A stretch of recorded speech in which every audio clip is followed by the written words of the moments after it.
आप इस बार पाकिस्तान के जो इरादे हैं उसको पूरी तरह से नेस्त नाबूद कर दीजिए। कम से कम पाकिस्तान को आने वाले समय में अब ये ध्यान करना होगा कि भारत की तरफ यदि वो नज़र उठा के भी देखेगा तो उसको पूरी तरीके से खत्म कर दिया जाएगा। वो जो घटना थी दुखदाई घटना थी, पर्यटकों के परिवारों को अलग कर दिया गया, पूछ पूछ के मारा गया। यह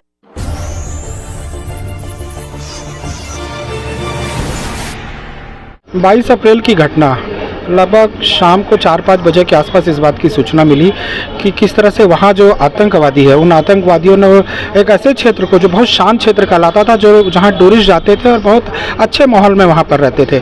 और मेरे ख्याल से मुझे लगता है कि इसमें किसी को भी ध्यान इसलिए नहीं जाता है क्योंकि आतंकवादियों ने कभी किसी टूरिस्ट को निशाना नहीं बनाया। वो जब भी निशाना बनाते थे तो सैनिकों को निशाना बनाते थे, वो कश्मीरी पंडितों को निशाना बनाते थे। उनका उद्देश्य कभी भी वहाँ टूरिस्ट आ रहे उनको प्रभावित करना नहीं था। लेकिन जिस तरह से घटना घटी और जिस तरह से देश भर से आए टूरिस्टों को उन्होंने घेर कर फिर उनके परिवार वालों के सामने उनका नाम पूछा, उनका धर्म पूछा और उसके बाद उनको अलग करके उनको गोलियों से उड़ा दिया, वास्तव में बहुत निंदनीय कार्य है। और सबसे बड़ी बात है कि पूरा देश इस घटना से बहुत दुखी भी है, आंदोलित भी है, आक्रोशित भी है। और यही वजह है कि हम सभी यहाँ पर आज उपस्थित हुए, हमने शोक भी व्यक्त किया। उसके साथ ही हम देश के प्रधानमंत्री जी से भी अपील करते हैं, गृह मंत्री जी से भी अपील करते हैं कि आप जितने भी कड़े निर्णय लेंगे देश की जनता आपके साथ खड़ी है।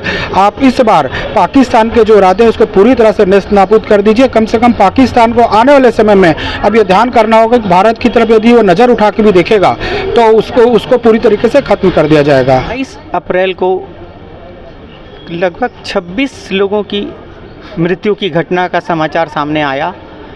वो जो घटना थी दुखदाई घटना थी, पर्यटकों के परिवारों को अलग कर दिया गया, पूछ पूछ के मारा गया। यह देश के लिए बहुत दुखदाई घटना है, देश के इतिहास में यह काला दिन है और इस काले दिन को कभी कोई भूल नहीं सकता। खास करके वो परिवार जिनके घर के लोग गए हैं, जिनकी मृत्यु हुई है और उनकी आंखों के सामने हुई है, बच्चों के सामने इन आतंकवादियों ने धर्म पूछ कर मारा। इसका छत्तीसगढ़ सिख समाज विरोध करता है, हम उसकी निंदा करते हैं और हम चाहते हैं कि ऐसे आतंकियों को खोज खोज के उनको जहन्नुम में पहुंचाया जाए और पाकिस्तान को इसका सबक सिखाया जाए। पाकिस्तान को यह पता लगना चाहिए। प्रधानमंत्री जी वैसे बहुत गुस्से में हैं, उन्होंने जो कदम उठाएंगे और हमको मालूम है वो कोई ऐसा कदम उठाएंगे कि पाकिस्तान आज के बाद कभी ऐसी हरकत करने के लिए सोचेगा भी नहीं। और यह तैयारियां चल रही हैं और छत्तीसगढ़ सिख समाज देश के प्रधानमंत्री के साथ है। उनके जो भी निर्णय होंगे